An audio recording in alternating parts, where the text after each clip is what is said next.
Good evening, everyone, and welcome to OTF Connects.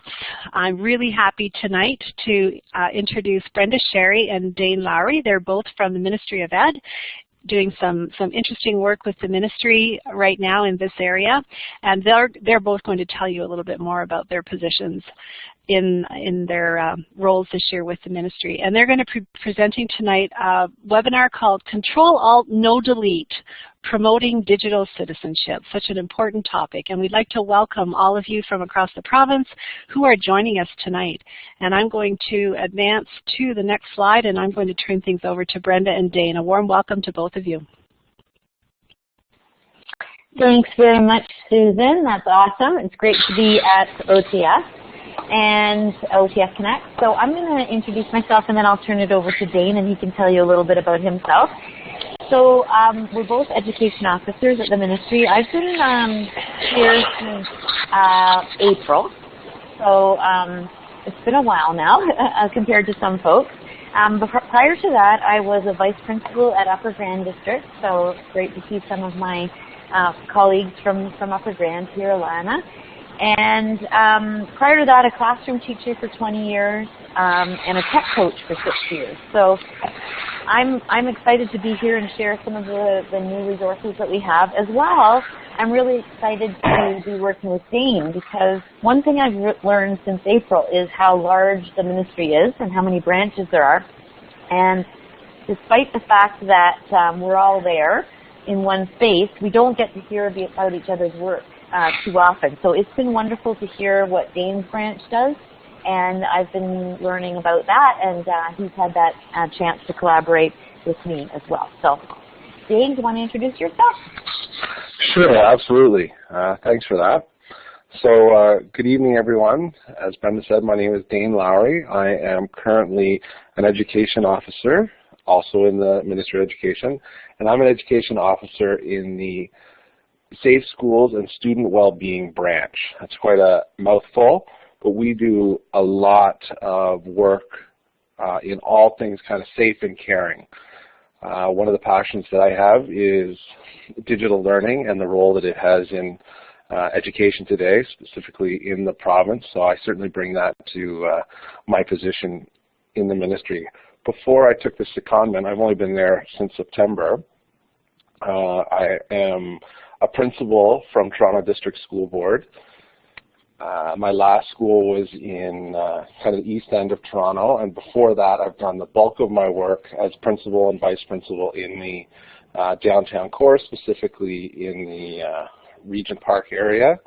I've taught for about 10 years prior to that, and I've done a whole range of education pieces, from being an early childhood educator, start my career as an ECE and an EA before that, so I have had a very diverse experience. And I also wanted to share a little story. Have been looking forward to this, to work with Brenda through the wonderful world of social media. Brenda and I have been, I think, connected for a number of years via Twitter and so forth, and have now just gotten to know each other through our opportunities at the ministry. And I just wanted to say that, again, this is a great way to increase networks, which I think has never really happened before the way we can in the last 5 to 10 years. So really take advantage of that and get an opportunity to make connections in sessions like this. So without further ado, I will pass it over to Brenda to kick us off. So thank you very much, and don't hesitate to ask me any questions. Fire me a chat, message, anything. Okay. All you, Brenda. Thanks, Dane. So we had a question in the background there from Alana. Did it sound better once I turned my mic off, Alana? Because she was getting a little static with the two mics on at the same time, I think. Okay, so someone will let me know in the chat if there's an issue. So what we thought we would do today to get us started is talk about these two learning goals, some work around what learning about digital citizenship involves. We've done some OTF Connect sessions on that before, but what we thought we would do is to extend the session tonight to include what other boards are doing and what well-being and safe schools brings to the conversation as well. So we really would love it if you folks would want to be chatting in the pod, the chat pod, or grabbing the mic. We want it to be a conversation, and we're going to really encourage you to jump in at any time. And Dane and Susan watching the chat when someone else is talking, that would be great help. So how about introducing yourself right off the bat? Tell us who you are. Tell us what you're teaching. You've given us an idea of where you are coming from in Ontario on the map, but maybe let us know what board you're from. So we're going to give you a couple minutes to do that in the chat, so please let us know who you are.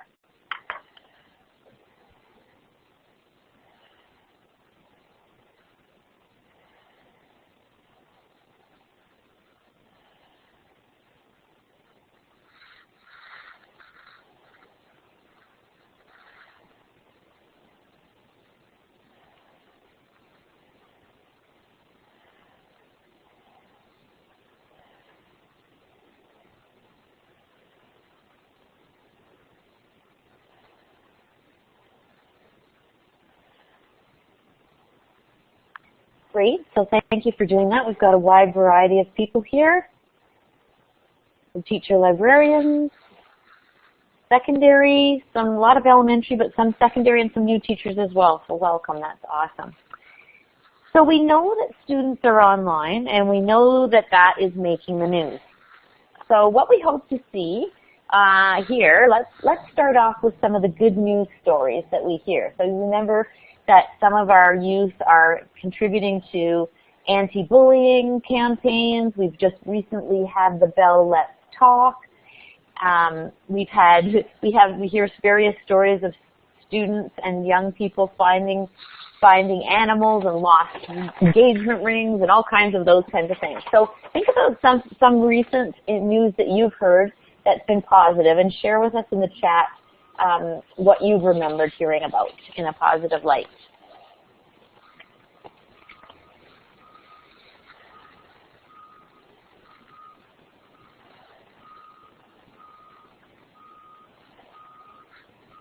Welcome, Holly. We're just getting started, and we're thinking about all the good news headlines we've heard about recently using social media, youth, how young people are using technology, and we're just sharing some of the things that we've heard about. So Vera, excellent. Support for Syrian refugees. I know that some of the churches around here are using websites to gather together and find furniture. We've contributed to that way to a community church, getting people started. People have started funds through social media, kind of like the ones you see for fundraising, lots of those kinds of examples. Support for anxiety and mental health, Melanie, good one. Let's Talk and various other ones.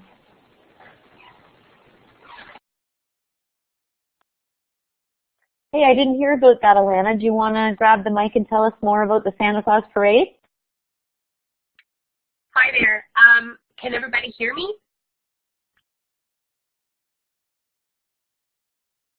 Okay, great. I just wanted to mention this news story was kind of interesting, where community was using, I think, something like Facebook to all come together because there was a boy with terminal illness who wasn't going to see Christmas. So they came together and they had a Santa Claus parade for him about 6 weeks early, and it made his day. Thank you for sharing. I'm remembering that one. Jacob, Sarah's mentioning his name there. And fundraising after the mosque fire. I remember that community getting together, Elaine, yes. And social media letting us know about a new Harry Potter book coming out, right? LGBTQ, youth finding support online, right? So we have lots of great examples of what social media can do for us. And we, of course, also have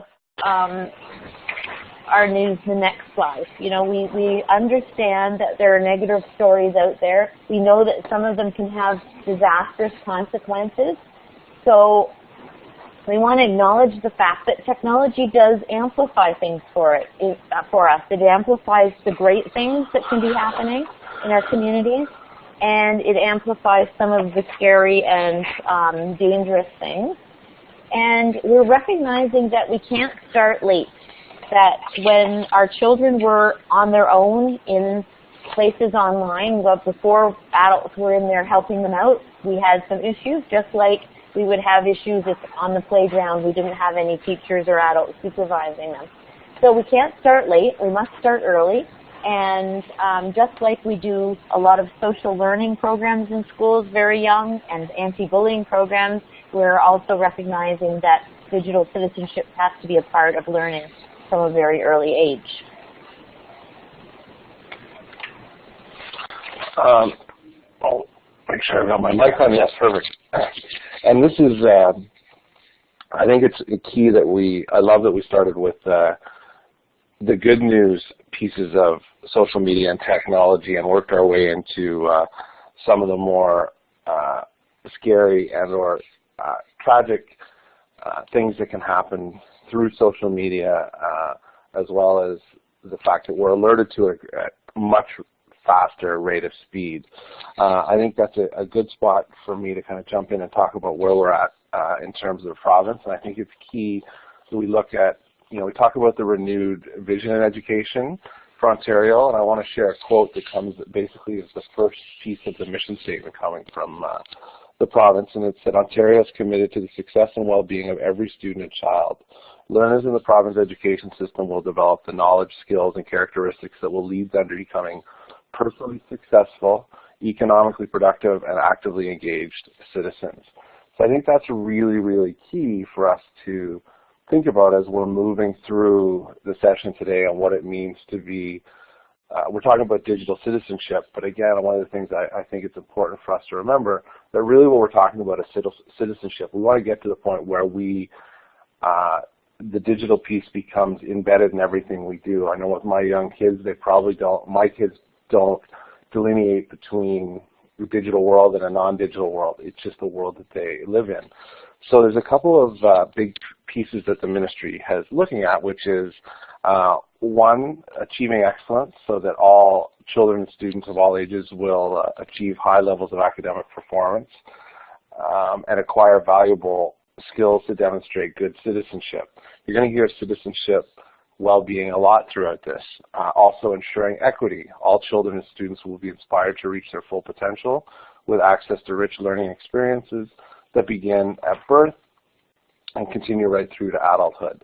One of the areas that was newer when the vision came out in 2014 was the notion of promoting well-being, and that all children and students will develop enhanced mental and physical health, a positive sense of self, and a belonging, the skills to make positive choices. So elevating, promoting well-being is one of the 4 interconnected goals in the education system is huge and is fundamental to how important it is for our learners and the future of their learning. And finally, enhancing public confidence. So Ontarians will continue to have confidence in publicly funded education system that helps develop new generations of confident and capable, caring citizens.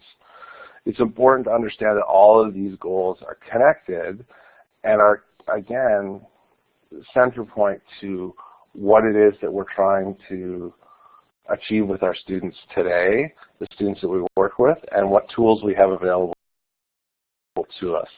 And hence all the PD and our continued learning on how to work in the ever-changing world of technology and how it influences education. Thanks. So with that, I move to, oops, sorry, Brenda, I went too far. So that gives us a bit of a government perspective, a bit of a large system piece. The center of this is the students. So I've got 2 pieces that I'm going to share with you, and then we're going to do a little bit of an activity. First of all, this is the student's perspective, and this was a drawing that was done through MSAC, which is the Minister Student Advisory Committee, which is made up of students from grades 7 to 12 that advise the Minister of Education throughout the year on a number of different topics. So when they were developing the Achieving Excellence document, this is a culmination of the students' input and so forth. So I want you to, we're going to take a look at this, and you're going to have some time here as well. Susan has put up a link so you can see it a little bit larger. And Brenda, if you can maybe take us to the next slide. I added this one in as well because it's the same group, and this is a different document that is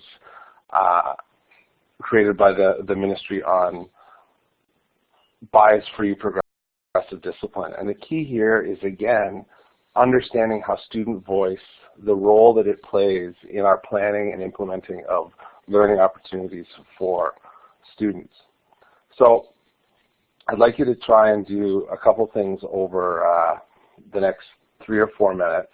Is take a few minutes to look at those and share in the chat some of the things that you're doing in your school to promote student voice.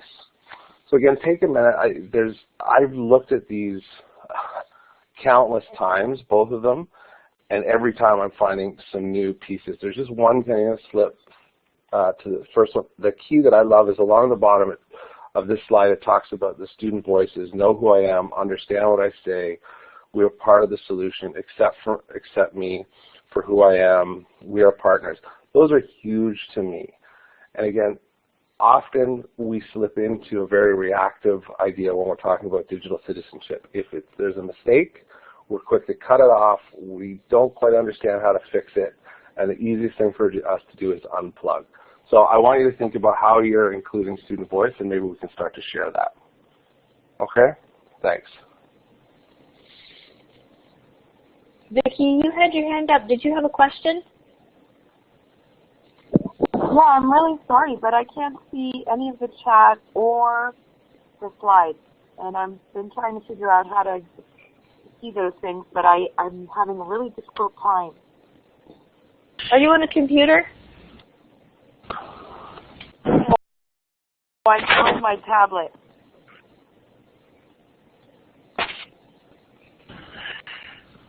Hi, Vicki. It's Susan. Is there any chance of you going on a computer? I mean, you should, on a tablet. Okay. I mean, that'll solve it. It should work on a tablet, though, but. Yeah, it's worked before, but. Yeah, I thought. Okay, thank you, Susan. Try logging out and logging back in again, even on your tablet. That might just be all it is. Okay, thanks. I'll try that. So Vera, I see you had a question. Do you want to kind of expand a little bit on that around what your concerns are? I'm understanding that it's around how students, a small percentage of students are selected for something like MSAC. Go ahead, try the mic.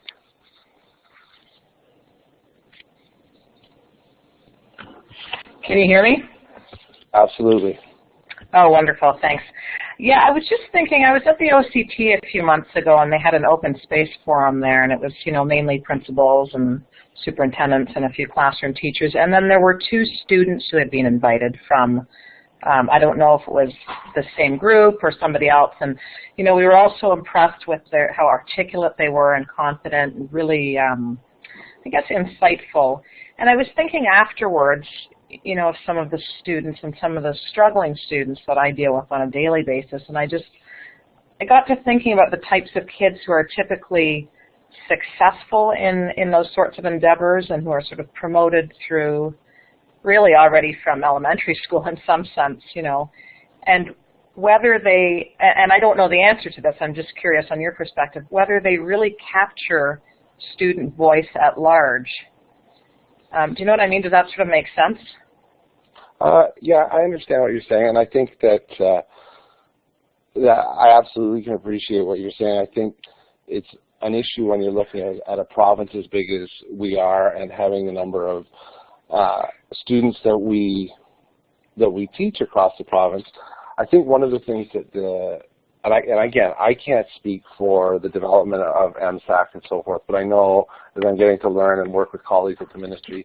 They're, trying to get a wide variety of voices at the table as possible is key. And I think they're constantly trying to reach out to educators and leaders to make sure that we have lots of voices, right, so that students have an opportunity to see themselves.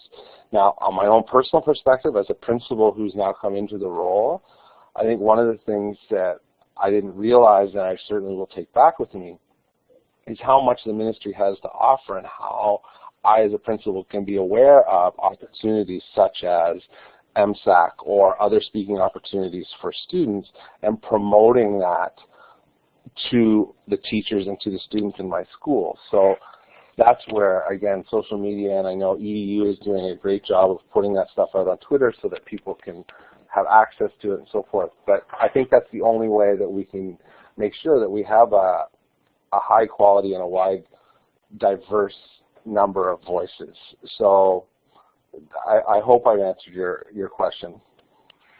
Yeah, I think you've added more light. Thanks. No problem. I was able to meet some of the students from MSAC at the recent Education Research Symposium, and to me they were a good cross-section. They were interested in leadership, so some of them were definitely sharing the word about Speak Up grants and that kind of thing. But I wouldn't say, you know, I thought that they would have challenges like any other group of students. So I was really pleased to see that, you know, it was a nice cross-section of our province. We had some French-speaking students. We had students with special needs. There were English stream students trying their best to have a nice cross-section of our population. And Alana's mentioned the Speak Up grants. I wasn't aware of these until a couple of years ago, certainly just before I became an education officer. And our elementary teachers really are trying to promote lots of student interest. So they might, Alana mentions a student conference and an online newspaper or magazine. In the classrooms that I'm aware of, it was more around makerspace and Minecraft and students really wanting to explore some of those things. So a very widespread way that those Speak Up grants are being used.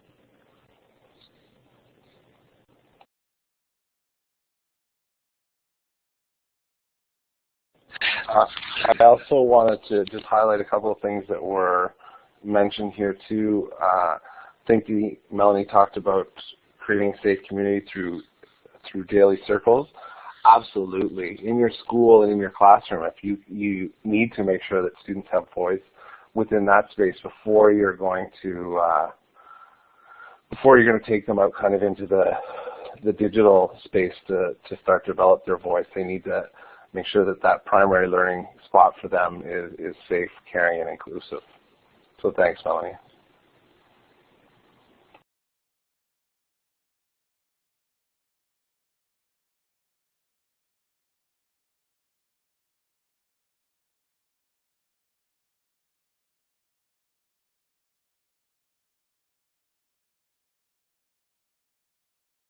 Melanie, I'm not sure if you have a resource you could share with Alana there around daily circles. She's interested in that. Or anyone else who might be able to pop that into the chat. That would be great. So Dane, you'll need to toggle a little bit back and forth so people can see. They only see what you're showing. So if you want to show that other one. And Alana had a question. Do you know what year the first one was made? You mentioned 2014. The first slide, this one here, student perspective. Yes, yeah. This was done for the consultation of 14-15. If you go on the link that Susan provided, it has a number of, or sorry, 13-14. I can't remember, but it's probably about 2 years old. It's in the Achieving Excellence document, and they developed it when I believe when they were drafting that. It also shows similar drawings for the MSACs in the previous years. I think it has about 3 different versions, and they all have to do with the focus of that year. Great, thank you. For myself personally, I think this one on bias-free discipline is a huge one to take back to the school when you're working with students and helping them understand there's going to be a lot of bumps along the road. We need to be explicit in our instructions on how we use any tools in our classroom. And I think often we are taken back to the slide earlier that Brenda shared about some of the negative things that happen there. But I think we need to help and listen to the students about knowing where they are within this landscape. And again, it's easy for us, it's easy for myself as an administrator just to eliminate the landscape and say we're not going to play there at all because I'm nervous about it. But it's amazing how much you can learn from the kids and listen to the questions they have. Yes, that is a great one, Brenda, that students and teachers watch out for each other.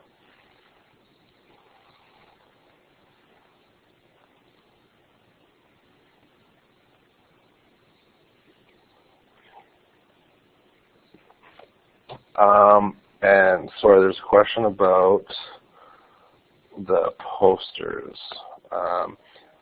Yeah, go ahead. You can, Alana, you can use that poster. It's right on the ministry website, so it's absolutely public to use. So thank you very much. I'm just looking at viewers here. Oh, I'm really loving these the Genius Hours that people are starting to do. That's a great way to get student voice and to, I find as a teacher, an inspiring way to kind of sit back. It almost feels like cheating watching the amazing things that kids are coming up with. And we just have to almost stay out of their way. It's the Google idea of, you can almost do it that 20 minutes a day of hacking. And I don't mean computer hacking, but that 20 minutes a day to work on a project of their doing and talk about authenticity and how they can connect it to the work you're doing throughout the class. So thank you for sharing the Genius Hour. That is a great example. So I am conscious of time, so I want to kind of keep moving so we can keep having our conversation. So I do have a bit of a theme here. We've talked about from a system level, and then we've kind of brought the student's perspective, and I think it's so key to understand the big picture, the fact that students are the center of what it is that we are trying to achieve, and then realize how we all need to come together as a community to develop this notion of good citizenship.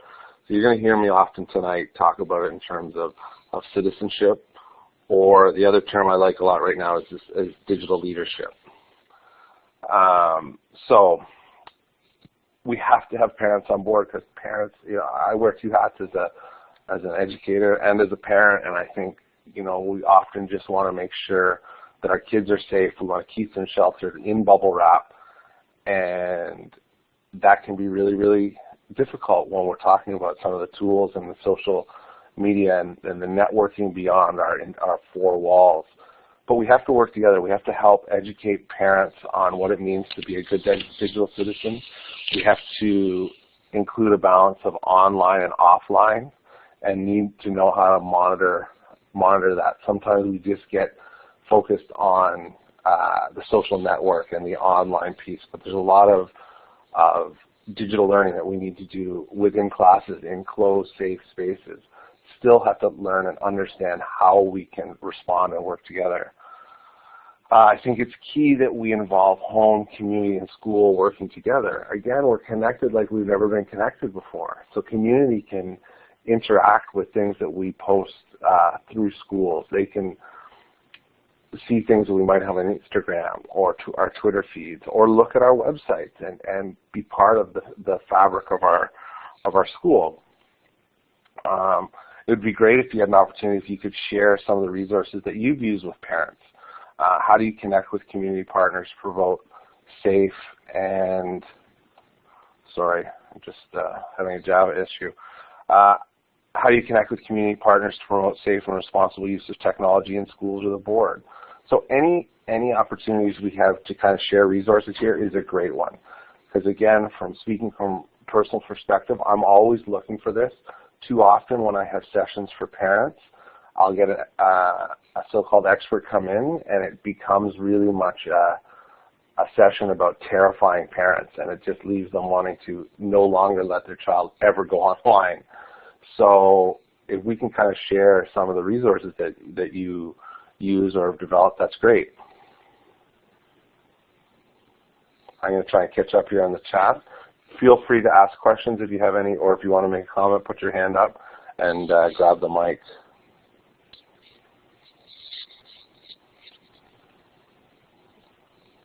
I'm going to grab the mic for a second, just because I thought of, as you were talking there, I was thinking about what you were saying and what Alana was saying in the chat about,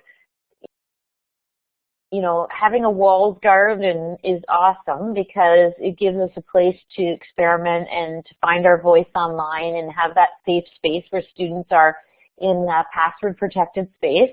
But then I think what she was getting at was there's sort of a dichotomy, because we do want to help our students learn about what it means to be in public spaces, and we also want them you know, to be able to develop this online persona. This is going to be a part of how they work and live and play in their future. So I just wanted to, I put in the chat there, just learnteachlead.ca, and you can join and have a login with Learn Teach Lead, but it's part of the ministry's literacy numeracy section.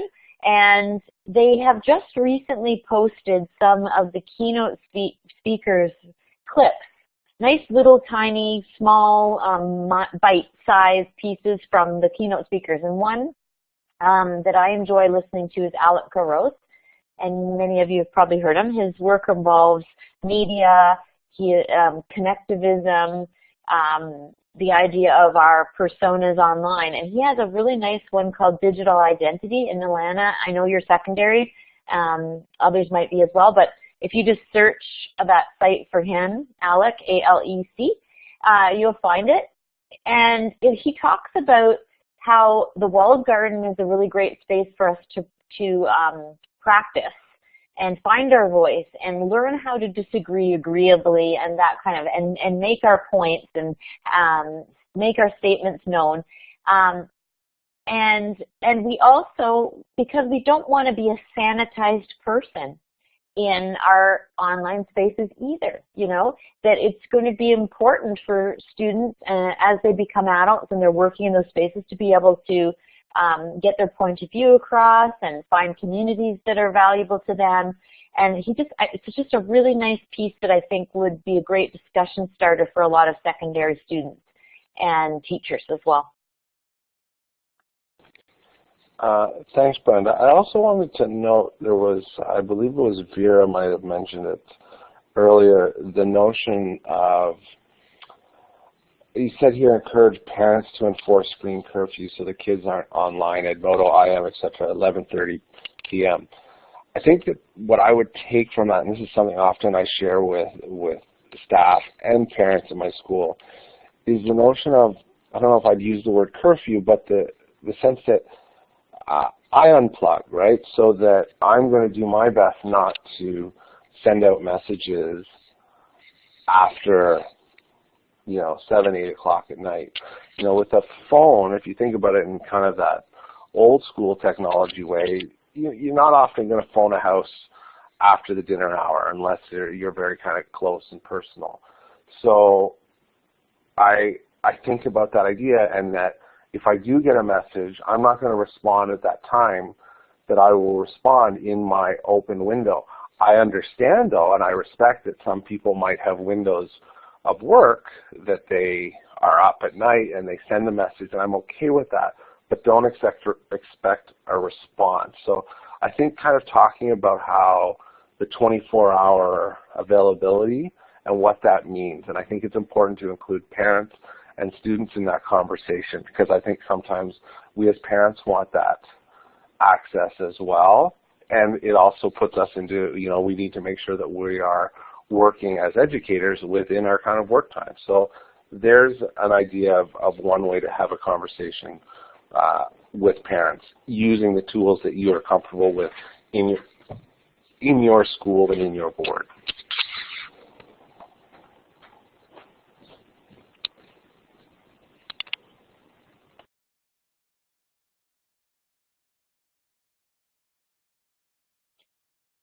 Okay, I'm going to move on here, if that's okay, Dane. And we'll just let you watch in the chat because I think people are still contributing there, and this is a great discussion. So we know that more and more we will be seeing well-being and being part of our curriculum. So this is really good news for those of us who are in these digital spaces with our students and really concerned about well-being, because we have an opportunity to bring it right into the curriculum. So you'll see any recently revised curriculum will have a context for educators' role in promoting and supporting positive development for students across the curriculum. And I don't know about you, but that front matter, and I know busy teachers have a hard time reading that front matter. It's a lot to take in, but it's so rich and wonderful. I really urge you to make sure that you do have a look at the beginnings of the curriculum. There's also resource guides like stepping stones that you'll see here. And another one that I find really great around a lot of the issues that our middle school students are dealing with around being a critically literate student and understanding peer relationships, etc., is the Adolescent Literacy Guide. So it has lots of practical information about cognitive, physical, emotional, and social development that really help you understand the kinds of issues that students would be grappling with. So we're gonna, you know, it's definitely where the ministry wants our focus to be is on well-being. So that's really good. Even though we know we have a lot of curriculum that we're responsible for, the well-being of the whole child is really a critical consideration.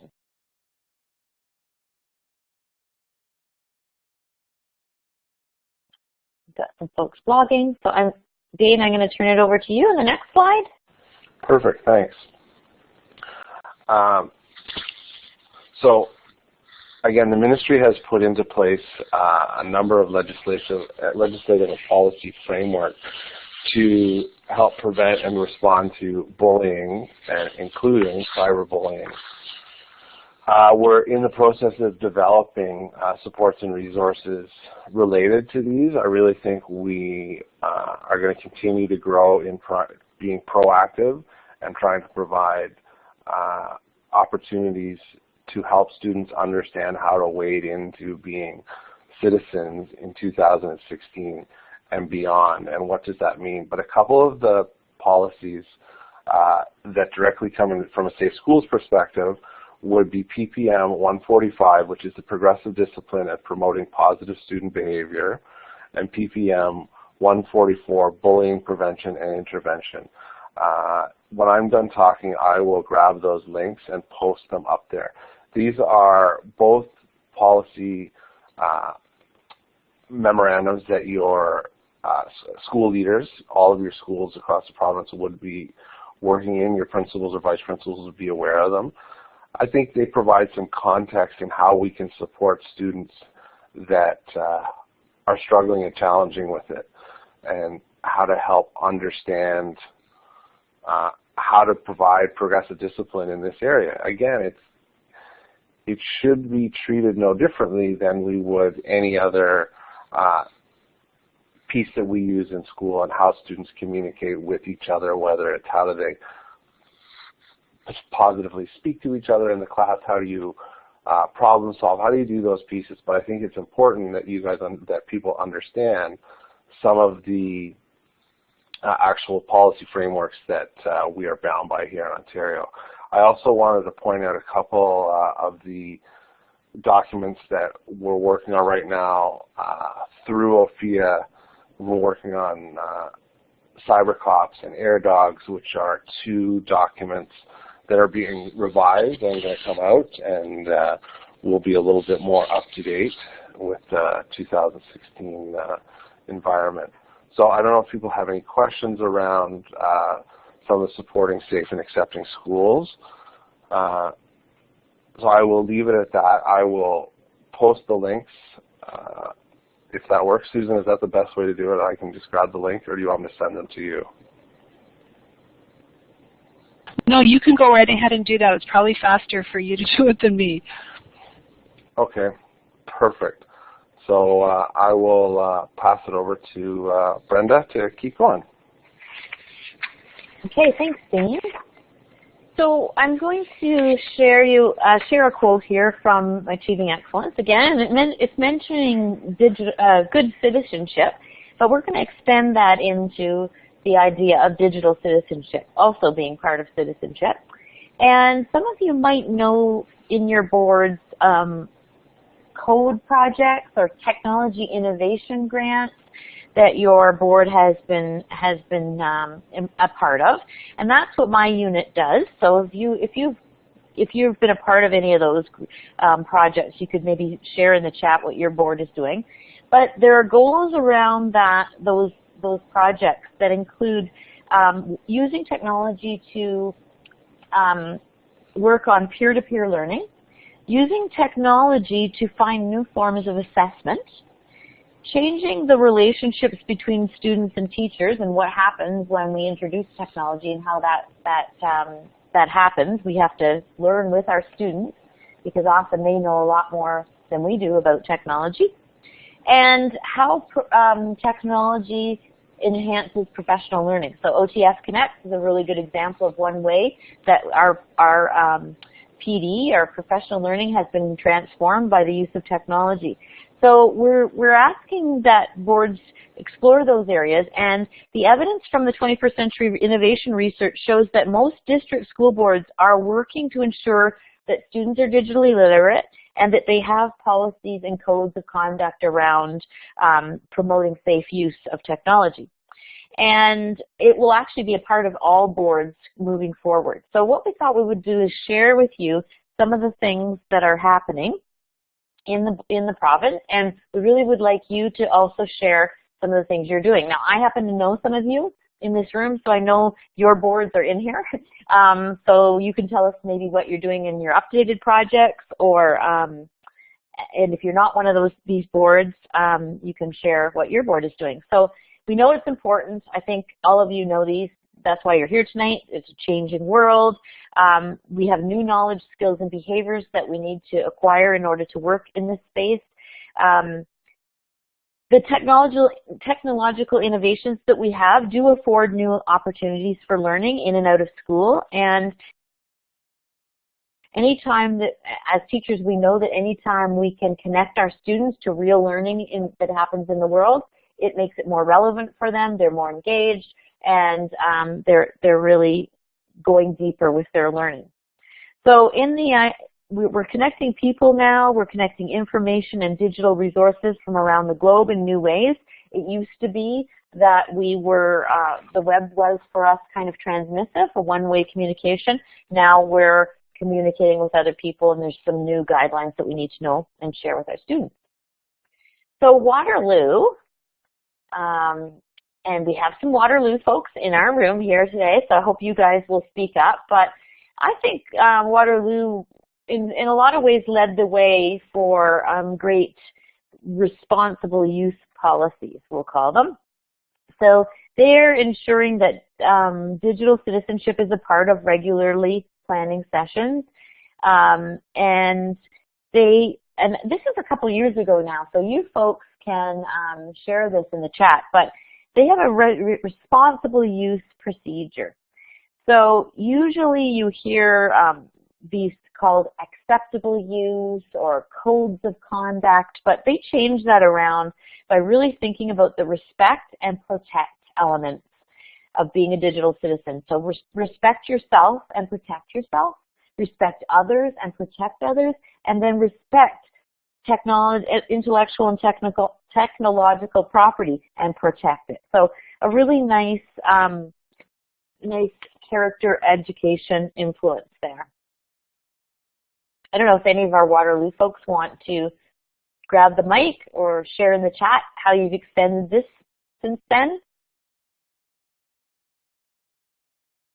Yeah, Dane, I agree with you. The choice of words there is really impactful.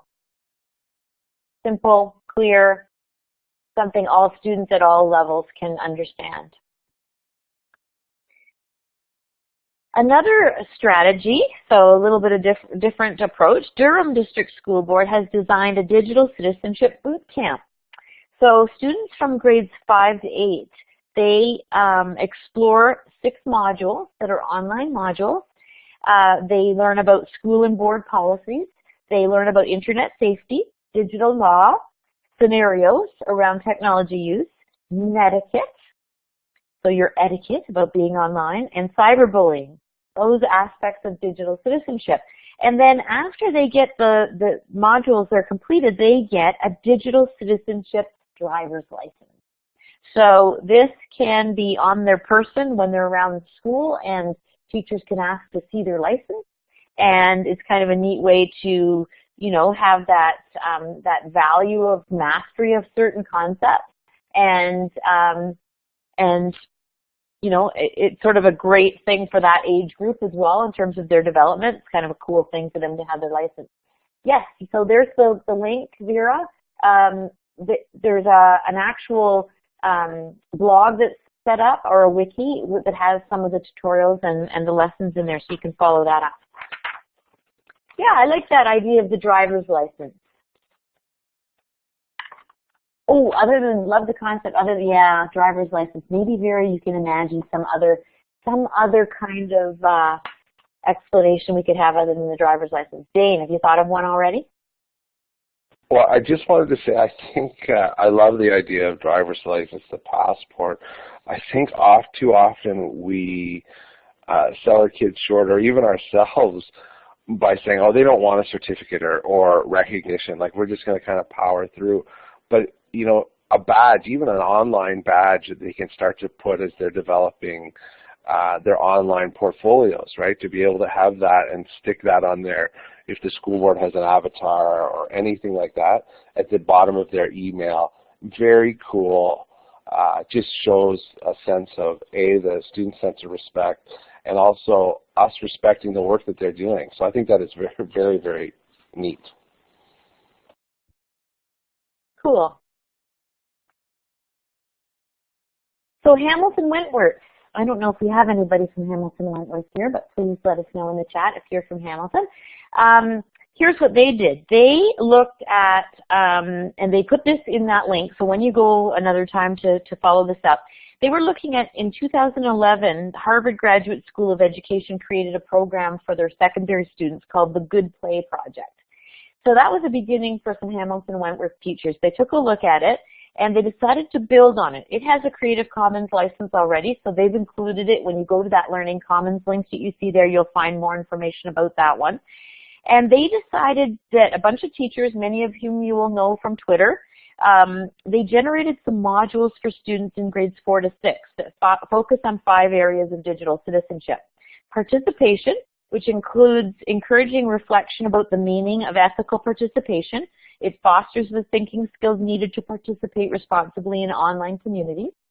Identity, which focuses on critical thinking of self-expression and self-exploration using new media. Privacy, so what are the opportunities and risks associated with the ability to share information with audiences across the net. And then credibility, how to establish credibility, how to assess credibility of others, and how to assess the credibility of online information sources. The last one is authorship and ownership. So the difference between plagiarism and responsible use. Oh, Megan, an employee of Hamilton Wentworth, and she's not even heard of this, so I'm sure she'll be on it. And the teachers are listed in that when you go to the Learning Commons, so you'll be able to probably network with some of them. So we're going to show you a little clip at the next slide here, and it's going to be a little tricky because what we're going to do is give you the link to a bunch of videos that the 21st Century Learning Unit where I work has put together, and it's going to look like that picture that you're seeing on the screen right now, but you're going to see a page that has a whole bunch of videos on it, so you're going to really have to kind of look for that one. Then you're going to start the video yourself, and when you're finished watching, you're going to give us a green check mark. So let me just turn this to the next slide and explain this a little bit.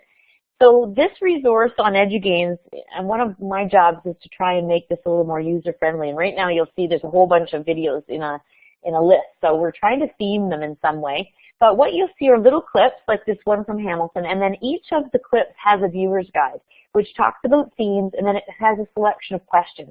So if you're somebody who is working with teachers around technology use or older students and you want to unpack some of the bigger ideas, or if you're a teacher librarian like Elaine or Alana and you want to work with staff on some of these ideas, I would suggest that you check out the viewer's guide, and there's all different kinds of topics. So it's about a 2-minute video.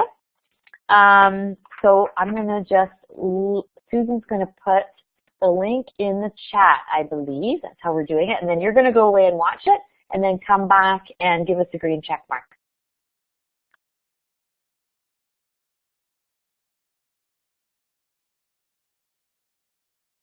Have I got that right, or should I throw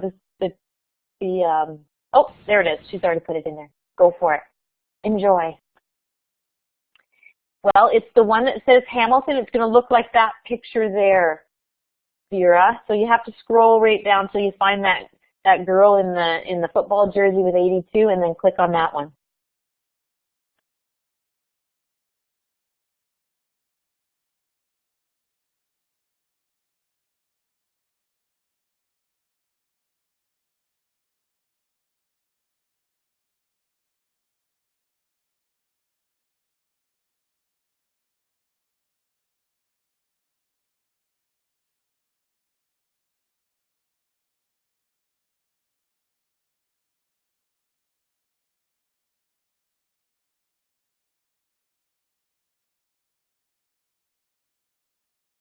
Okay, just a reminder, as you finish, give us a green check mark.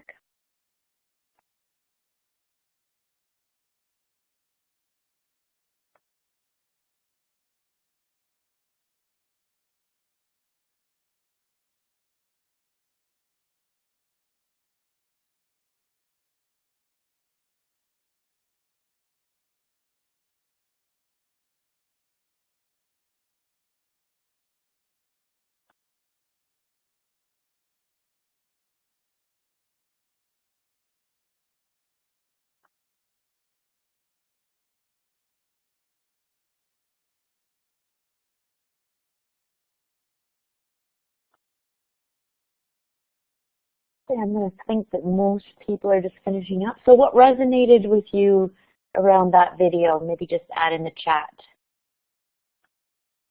Any connections you made with it?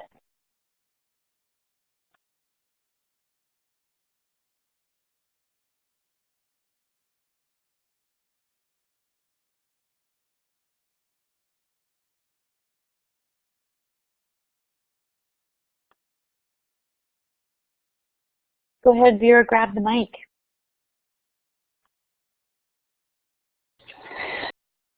Well, I was just thinking as we were watching the video that it's interesting how I think we're, as teachers, still living in a situation or in a time right now where we're trying to help students navigate through, and even in some cases still teaching, especially some of the younger students, about the technology.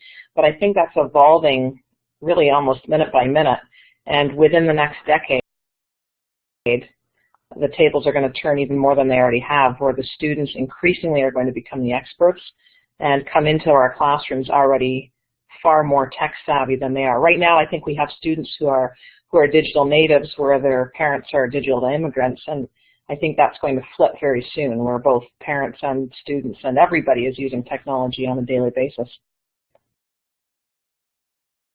Yeah, I think that's a really good observation, and I think that you know, that this is where we see a lot of this changing relationship. So the students need us as teachers, but what do they need us for now? They need us to push their thinking. They need us to question, to listen, to let them have creative expression of how they're learning, to teach them how to work together, because they'll be living and working in teams, you know, even around the world. You know, you hear about folks who are working in teams that, you know, when they go to sleep over here in Canada, another part of the world picks up with the tasks, and away they go, sort of like 24/7 in these collaborative teams. So, you know, really that co-learning piece is critical. And do we really need to know every ins and outs about the technology? Probably that's best left to teams of students to teach each other. Give them more responsibility, like some of you are saying in the chat here. Doing it embedded, as Alana said, you know, it's going to have to happen while they're doing their activities and creating things with the technology. It's sort of an integrated model. So, and I agree, there's still a role for us. So,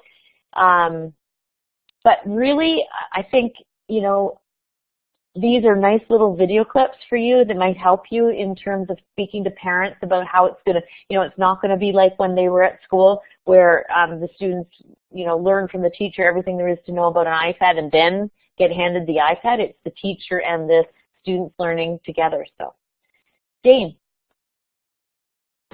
Thanks. A couple of little things that jumped out at me were absolutely, we don't have to control the content in the same way anymore. Our explicit teaching can come through social skills and relationship building. I mean, it's fundamental to being good citizens, and this is just a new layer of permanence, which we have to understand how we make a mistake. It can impact a relationship. I also think one of the other couple things that jumped out for me that would be great to share when you're having conversations with students, parents, or staff is the number of students in those video clips that use authentic language. They were using the real words. They were talking about, you know, ownership. They were talking about who has the rights, creative rights, all these kind of things.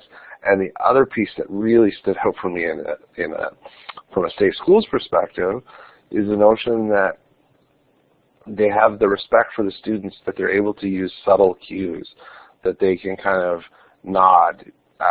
There isn't this watchdog type approach. So those are a few things that I picked up, and I think they're potential things that people can share. Thank you. So I'm going to show you, there's lots of those little clips on EduGames and the video guides. One more example, and then we'll have a little chat about what you're thinking as you see these examples. So Ottawa Catholic, they have, they also have some digital citizenship lessons for grades 1 to 12, and they're aimed at helping students engage in the digital world in a proactive, responsible, and compassionate manner. So again, starting from that positive that is so important. The lessons are reinforced throughout the year. They focus on what it means to be a citizen, a digital citizen, and to be part of a community. And what I liked about this one, and you have access to them with the links, is they are in a variety of formats. So there's PDFs, there's documents, and there's also smart notebook files if you happen to have access to a smart notebook or a smart board. So we've showed you a whole bunch of things that boards are noticing, or boards are doing, sorry. So what do you notice? What do you wonder? What is your board doing? Now, we'd love it if you would either grab the mic, and don't be shy. We're going to take about 5 minutes now, so I'm going to start timing at 8:35 and give you to 8:40 to share some of your questions, what your boards are doing, what do you notice about these approaches, what do you like, that kind of thing. I know you've been kind of doing that in the chat. And I'm going to stop talking so someone else could grab the mic and share.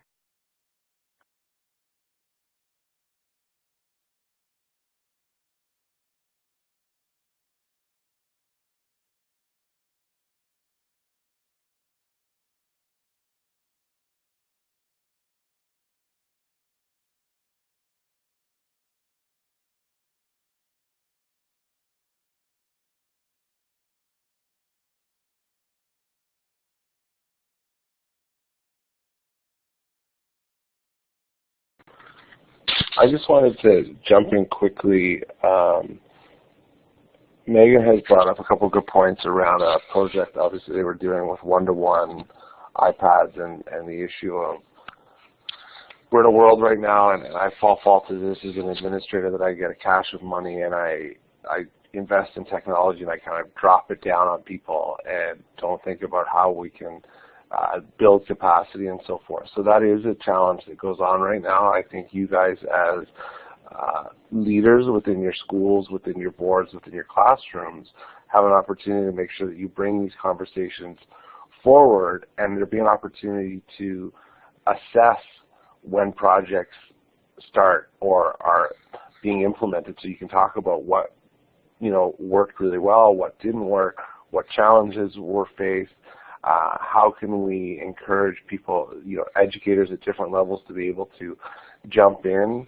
Again, we need to support each other to help ourselves get out of our own way, so to speak, if that makes sense. So I just think it's important that we continue to have conversations and share and talk to the leaders in your school about how to get better at it, because we are going to continue to grow and we're going to make mistakes, but we need to keep trying.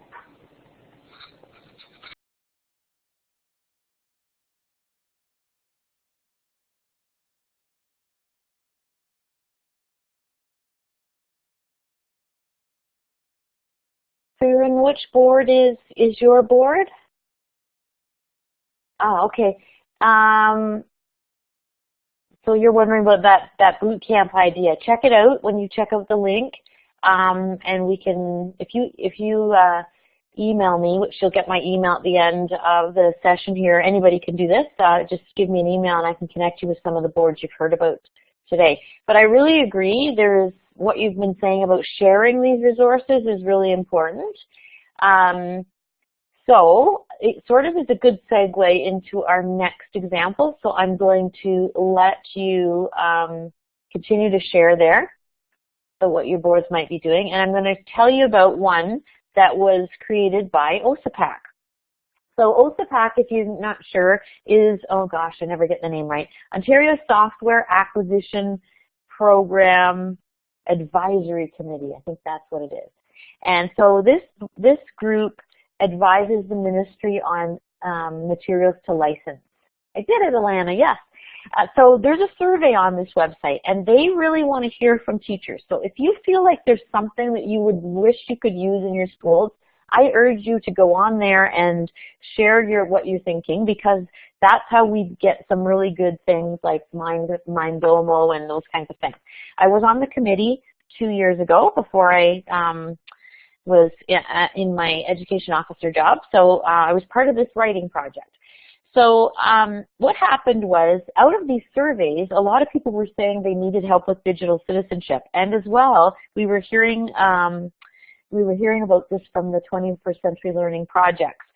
So we put a call out for writers, and we got teachers from all across the province, and they came together for a week during July and wrote up this resource for us. So I'm going to just tell you a little bit more about it before I show you a little clip.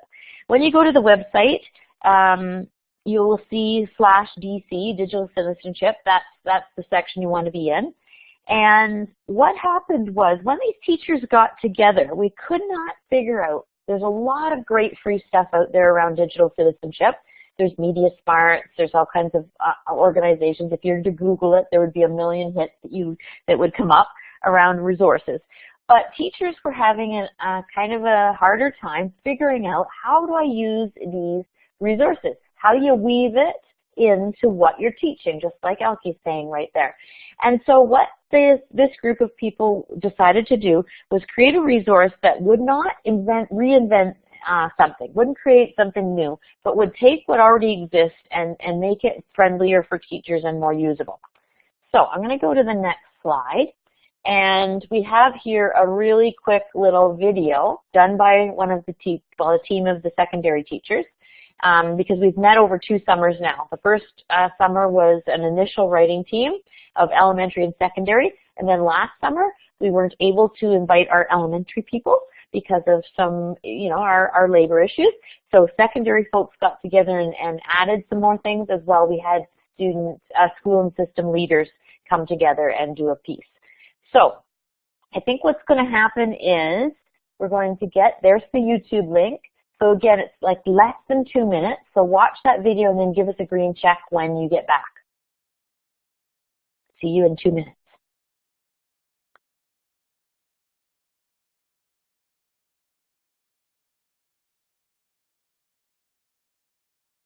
Okay, just going to give people, you guys are good. Thanks for giving us the green check mark. It's amazing how long 2 minutes is when you're waiting for folks to come back to you. So I'm going to go pretty quickly since they did a really good job in less than 2 minutes of explaining the resource, but I'm going to just go over a couple of things. So the folks did, the teachers did some research and they came up with these 4 categories. And they chose four categories that I think, you know, in other models of digital citizenship, you'll see some similarities, even in some of the ones that the boards have chosen to go to.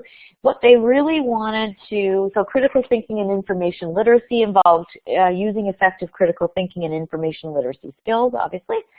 Creation and credit involved using digital resources responsibly and respecting intellectual property. Presence and communication involves contributing positively to the local and global communities. And then health and protection.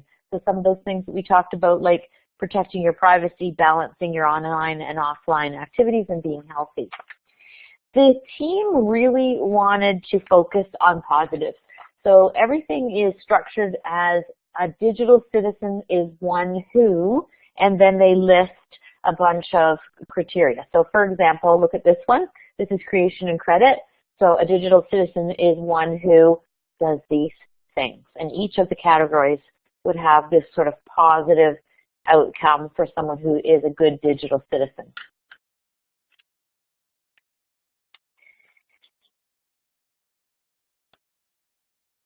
And each of the classrooms, so there's 2 parts to the resource. One is a resources list. So that just has a really nice broad collection of links and videos and documents and websites that you can go to. If you're the kind of person who just wants to browse around for something that would fit your own program. Or this is called the Classroom Connection. And this is where the teachers have written specific to certain grade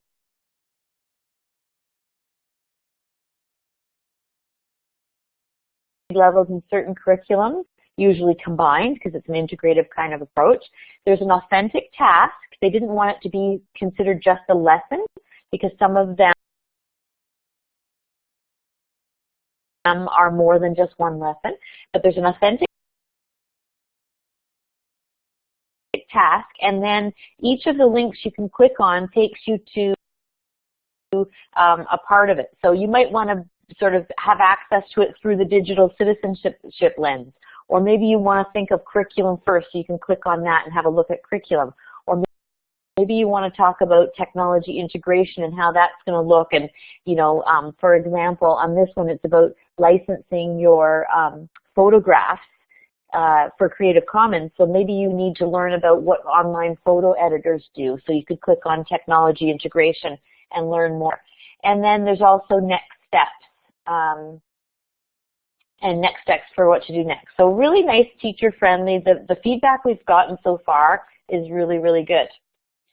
So you'll have to take a look at it on the website because there's a chart that lets you know, which you can go in by grade, you can go in by division, you can go in by subject areas. And then the second part that we did for school and system leaders is a series of sort of articles, I guess. And these have the big ideas for your principal. So let's say you want to try some blogging and your principal might be a little reluctant, and I can be speaking as my former VP role. You might want to bring them some of these pieces, which would give them some information. It would give them little tweetables that they can put in their on the website for your school, or you can put them in your newsletter. So if you're somebody who's leading the way around technology use in your schools, you might want to even click, check into this. It's not for formal administrators. It's for anyone who is leading the learning around technology-enabled learning and teaching. And also, we also included some educators from around the province. These ones are in principal roles, but you can follow some educators if you're interested in expanding your network. So that is, oh, and the one other thing we did this year, which I think, considering the way this is a very enthusiastic group, you might want to know about this. This year, if you go to this site and if you have an idea for a curriculum connection that you would like to upload, there's a button you can click and you can submit one to us. So we're constantly wanting to get feedback from educators and see how they're using it as well.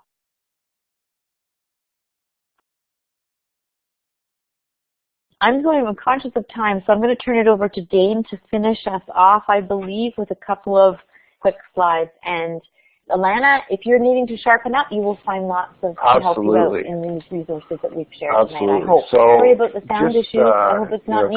But Dane, do you want to take the mic and I'll switch to the slides? And I just want to share this from a perspective of where I sit currently now and as a principal of my last couple of schools.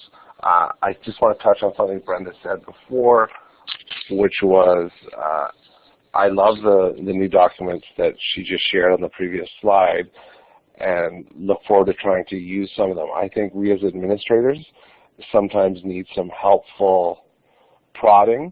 I consider myself a big advocate for digital learning, but even still, as a principal, I do have reticence at times just because I want to make sure that all of the stakeholders in my school, parents, staff, students, are all safe. So sometimes we can be extra cautious. So I do think any supports that you can provide to have good conversations with your admin is key. So just a couple of points here about some strategies and tips. I think digital citizenship, or as I said before, citizenship and digital leadership needs to become part of the school culture, not just a class once a week. This can be something that you can do in your classes, at assemblies, on the announcement, at kind of what does a good citizen need to be in school, and those same skills apply whether you're online, not online, using technology face-to-face. Okay, so it has to become a fabric. Set clear expectations around responsible use of technology and be ready to address inappropriate use. So what are the clear expectations, and then how am I going to address it? How are we as a school going to address it if there's mistakes? And understand the difference between a mistake and an intentional misuse of technology. I think this, again, is key to have conversations with your staff, through staff meetings, with your parents through school council, with your students, and then with the whole community together.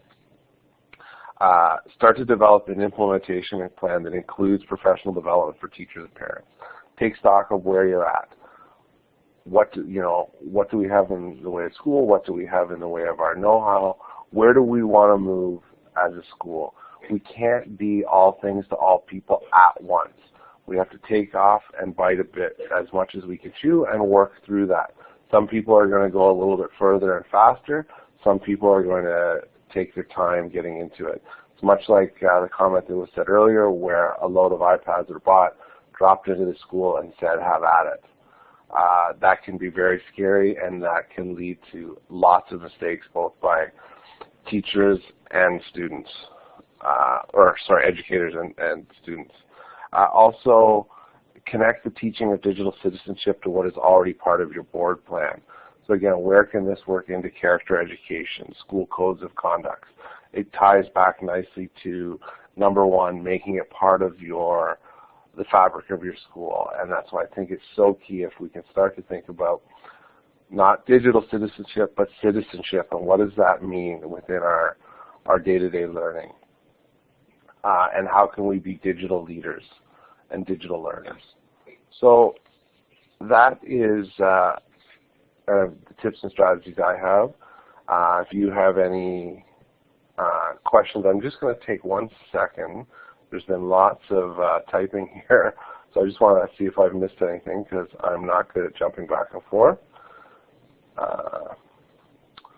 Vera, I'll try my best to get you a load of iPads.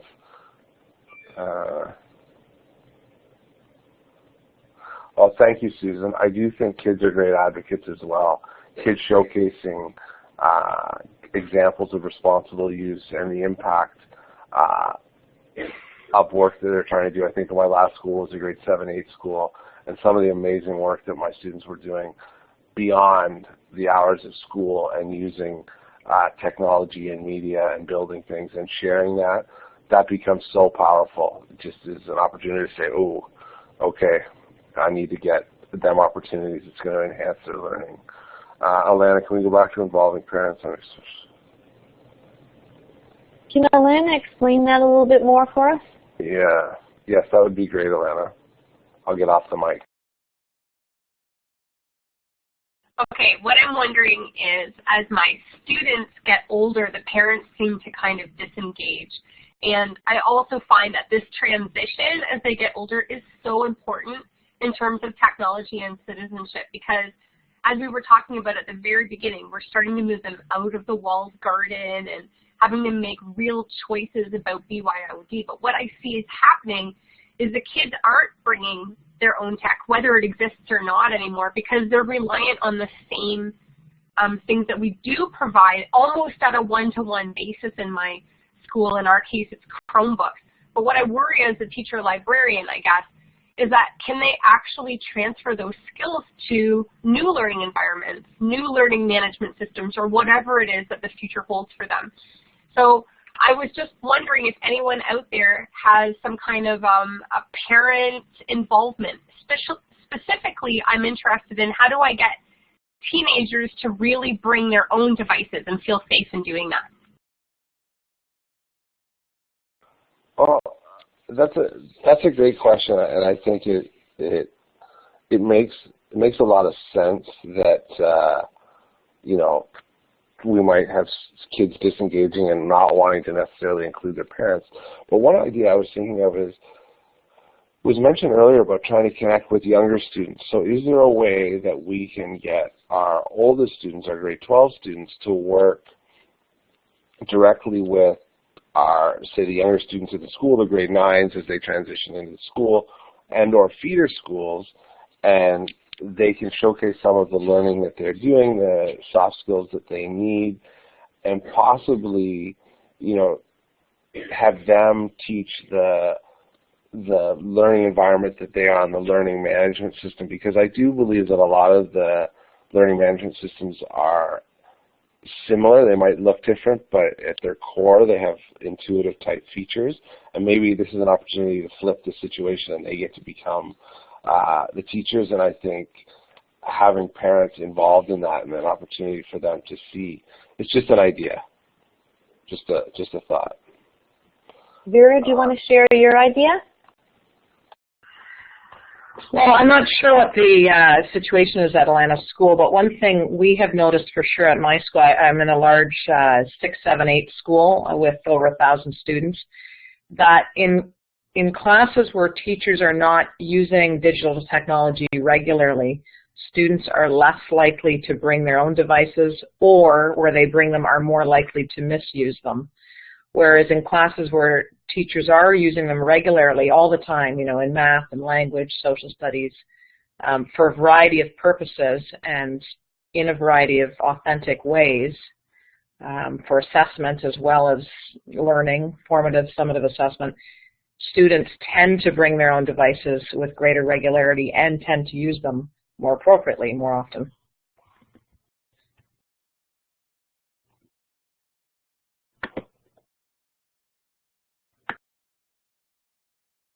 Yeah, I don't know, Alana, because I know where you are, so I'm trying to think if there would be sort of a college nearby where, you know, your kids could kind of do a day in the life of, you know, if they're kind of thinking ahead, or even do a parent night with, you know, around that topic.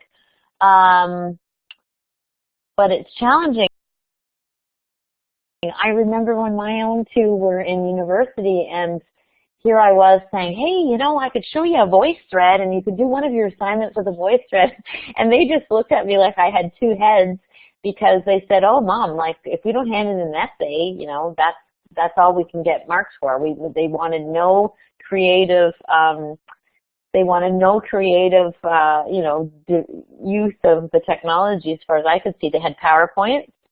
That's what they were dealing with. PowerPoints put online, and then it was typed out essays were the kind of assignments. So challenging, but it'd be nice to find somebody in higher ed who is doing some of the more innovative practices, and then have those folks come and talk to your parent community and your grade 12s together. That'd be kind of interesting. I also think there's a lot of real world application type things right now. And again, it means a lot of collating on our part as educators to try and see what's out there. But I do think there's opportunities for students to be contributing on a larger perspective, and even starting to develop their own skills that they're going to kind of take on with them, whether they go on to post-secondary or not, what they choose to do, whatever their pathway is. I just think there's lots of opportunities. And again, I'll make a pitch for something that Brenda and I both spoken of earlier, which is the Speak Up grant type idea, right? There's a project that they can kind of see from start to finish and have access resources and produce something that they would have an opportunity to own and be a part of from the beginning to end.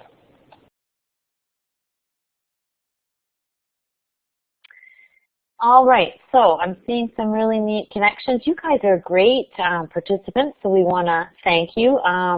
We were just finishing with, asking kids, student voice, starting with them, and I think a lot of our citizenship issues can be solved with teachers and students and parents working together.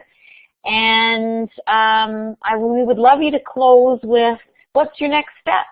What's one thing you heard about tonight that you would like to move forward with, or learn more about, or an action you might take back at your school?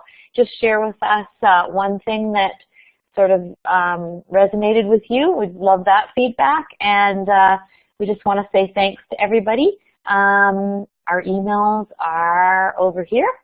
So if you need to follow up with us or have further questions, you can get a hold of us through those emails or through Susan. Thanks very much, everybody.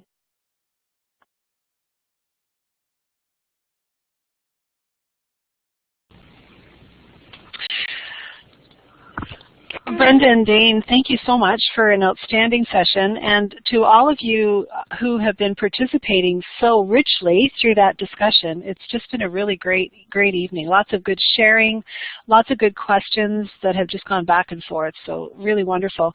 I love, Brenda and Dane, your focus on positive right from the very beginning, the importance of this in terms of student wellness and well-being, and how all of the strategies are really proactive and very positive. I think this is when we build positive digital citizens who engage with each other and with content in really meaningful ways. So we really appreciate that. My only regret is that there weren't 100 people here instead of the 20 that are on our list. I've talked a lot about this topic, as you know, Brenda, and some of the rest of you as well, and it always makes me sad that there aren't more people who choose to attend a session, which is really about the big thinking and the overall goals of using technology. So I put into the chat a little bit back, because we've got some thank yous happening there, a link to the feedback survey. I actually, while I'm talking, should put this on the page. I should have put it on the page earlier, and I got distracted with Brenda. We kept deleting and re-adding her slides in there. So I have, it's really teeny. I don't know if I've got really time to fix it. It's in the chat and it's here. The feedback surveys are very important for OTS. They help to drive the programming, and they love to know how you feel about sessions and what suggestions you have for future sessions. It also, when you do the feedback survey, as soon as you've finished it, you will get a link to create your own certificate. They had some requests from teachers to have a certificate for their file at the end of these sessions, so you will have access to one of those. Also, after you log out tonight, you will get another email, either tonight or tomorrow, which has a link to the recording of the session. As I said at the outset, All of the slides have been recorded, as well as everything in the chat, including all of those wonderful links. So I'm going to stop the recording now, and then I have a couple of other things just to say as we wrap up. So once again, thank you, all of you, for great discussion tonight, and Brenda and Dane for leading such a meaningful session.